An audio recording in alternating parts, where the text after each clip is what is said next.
was a Monday afternoon. Not raining, but gray.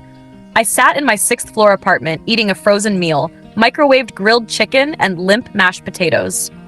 The TV was playing the news. My phone lit up with tomorrow's meeting reminders. I didn't even look.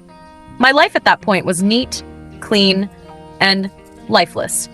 I'd come home around 6 p.m. every day, exhausted, numb. Sometimes I wasn't even sure if I was living or just existing, somewhere between deadlines and utility bills. That day, for some reason I can't remember, I decided to cook rice.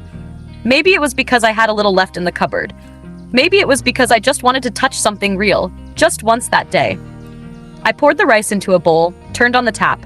The sound of water hitting the grains was sharp, crisp. I gently swirled it with my hand. The water turned milky, cloudy like thin white paint.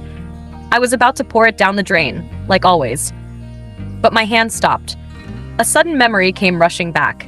My mother, hair tied up, standing in the backyard garden, pouring rice water onto her rose of morning glory.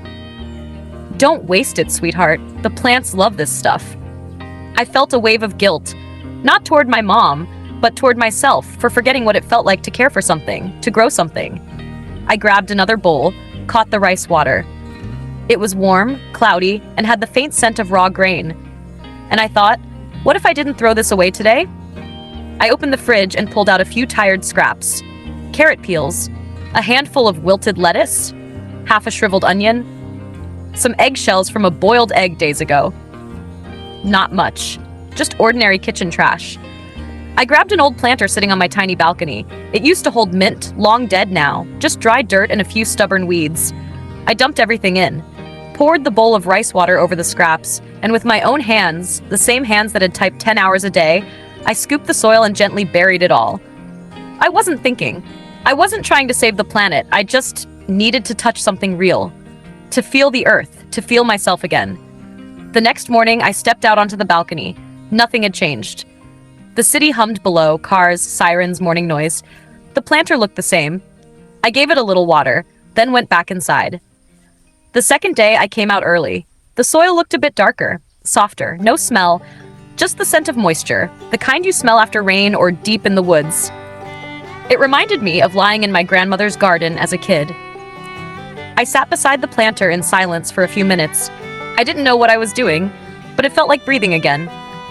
On the third day, I decided to dig. Just a little, curious to see if the scraps were still there. And I saw it, an earthworm, fat, wriggling, alive, then another, and a third one, smaller, burrowing through the damp soil. I laughed. And then I cried. Right there, on a sixth-floor balcony, surrounded by the buzz of a sleepless city between endless work emails and reheated dinners, I had just found life.